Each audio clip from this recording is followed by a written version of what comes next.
The Raptors were absolutely robbed. Clutch Sports did Gary Trent Jr. very dirty with this one, as Masai Ujiri expressed interest in bringing back Gary Trent Jr. earlier in the offseason, but the asks from Gary's camp were just absolutely ludicrous. So the Raptors moved forward, picked up Garrett Temple, filled out their roster, and said, hey, we're done with Gary. We'll move. We'll part ways. We've covered this in recent videos. We knew Gary Trent Jr. was leaving. And reports have come out. If you've been following the Raptors Digest, you've been following Raptors news, again, make sure you subscribe to Raptors Digest so you don't miss a single thing this offseason. You know, the Raptors did make an offer to Gary Trent Jr. at about $15 million. And even though there's a bunch of people kind of upset, they were kind of done with the star boy Gary Trent Jr. due to his inconsistent play, I think a lot of people viewed Gary Trent Jr. on a $15 million contract, even with the glut we have at the shooting guard position, everything that's going on, that's a pretty reasonable return to bring back Gary Trent Jr. I mean, a guy statistically is good at basketball. 14 points per game, only 25 years old,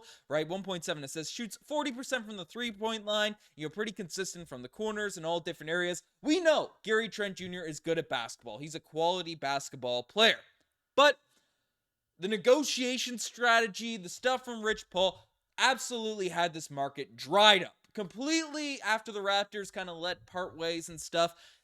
Gary Trent Jr. didn't have a lot of options anywhere to go. Now, there was expectations he'd sign a mid-level exception, which is about $12 million per year. And again, some people that wanted Gary Trent Jr. gone just said, hey, given all the shooting guards we have, we don't want Gary back on the roster. We don't want all this stuff. But we had an absolute bomb just dropped on us just then as news came out that the Milwaukee Bucks are signing Gary Trent Jr. to a one-year contract. Rich Paul and Lucas Newton of Clutch Sports tell ESPN he reunites with Damian Lillard, joins a Bucks organization, have recruited him hard with a chase title with them. So, again, on the surface, you look at that, it's like, oh, how were the Raptors robbed? We knew he was gone. He went to a contender, redeem his value a little bit, a one-year contract. Well, news has essentially come out that this is a minimum contract.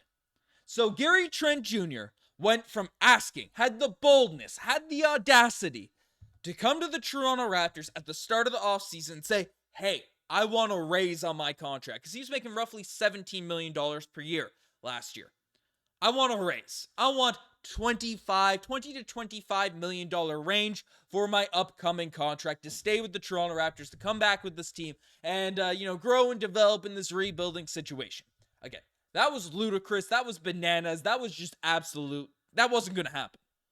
So the Raptors came back $15 million. That's pretty cool. That's pretty good with what's happening. And then, they turned that down. Negotiations stall. Masai Ujiri's done with these crazy, ludicrous asking prices. I mean, Clutch Sports, they have done some of their players dirty. If you look back to the Nerlens Noels of the world, there's been some complaints about Rich Paul clients not getting the representation that they really need. And Gary Trent Jr., regardless of if you wanted him back, you didn't want him back, if he was going to go to a team, and rehab his value, so he's going to be making that $25 million per year salary future, yada, yada, yada. He turned down, for a guy, it's not making max money, ludicrous deals, ludicrous bread. He turned down a guaranteed $15 million to go play for the Milwaukee Bucks, where I'm not 100% sold he's going to be getting a ton of minutes over there anyways in that competing situation. He'll probably be starting off the season as a starter. Like, we can look at the roster and stuff that's going in there. But he went to the Milwaukee Bucks for basically, a couple $1 million, a league minimum contract. So roughly gave about $13 million up off the table to go to the Milwaukee Bucks, rather than signing that deal and requesting a trade halfway through the season. He could have done something like that, stay with the Toronto Raptors and stuff. That is crazy. That is crazy that this is the deal that Gary Trent Jr. ended up signing, and I get it. I understand. I'm a Gary Trent Jr. fan.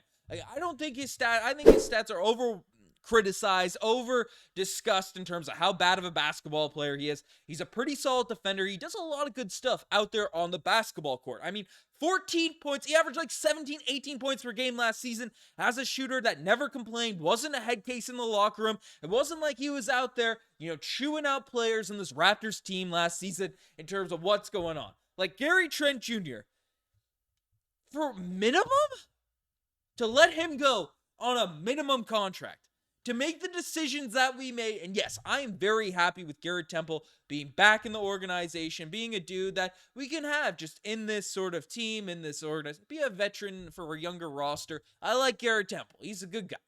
But he's getting paid the same amount for a dude that's not going to play any meaningful minutes really next season for the Toronto Raptors as a Gary Trent Jr., who is a borderline starter, one of the more elite shooters, even with his inconsistencies in the NBA. Again, I'm not saying the Toronto Raptors fumbled this by any stretch of the imagination. I'm blaming Gary Trent Jr.'s agency, blaming Rich Paul on just a horrific negotiation strategy, horrific communication with this Raptors team, because I guarantee you, I don't care what other prospects we have. I don't care about the other players on the group. I don't care that Bruce Brown's on the team, RJ Barrett's on the team, that JFL, DJ Carton, they might be averaging 100 points in Summer League. If Masai Ujiri knew that he could get Gary Trent Jr., forget for a minimum, for under $10 million, he'd carve out the roster. He'd make some adjustments. He's turned down Bruce Brown's player sort of or team option, whatever the heck to go on there, to bring Gary Trent Jr. back on that reasonable of a contract. There's just no other way that he wouldn't.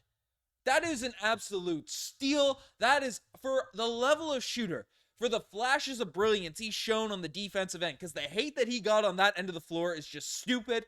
You know, because there's given nights where Gary Trent Jr. can lock in, can get a ton of steals, can get a ton of deflections, can do a lot of stuff out there. So to let him walk and see him get, 1.2, what the specific figure, I don't know what the league minimum actual value is, but $1 to $2 million for next season, a tenth?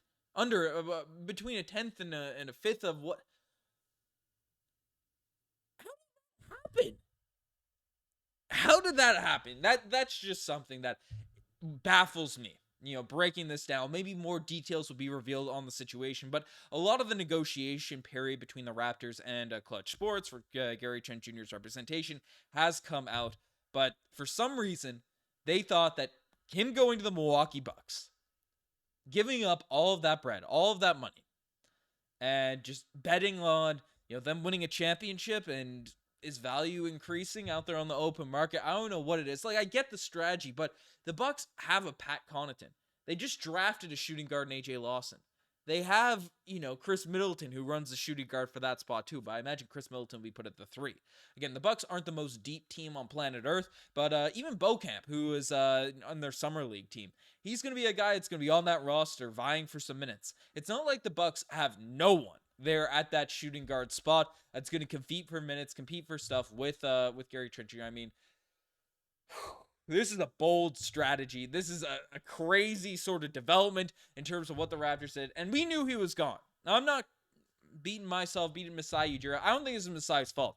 I think Rich Paul is just really bad with his, lower tier players.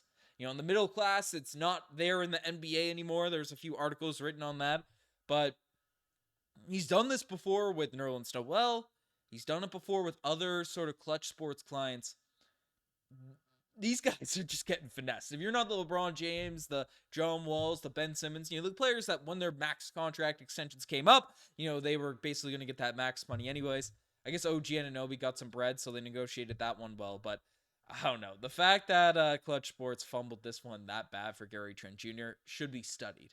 It's embarrassing. So, I don't know. It's crazy to me. Let me know what you guys think about all this in the comment section down below. You guys best think this far. Subscribe to the channel. I'm signing out. Cheers.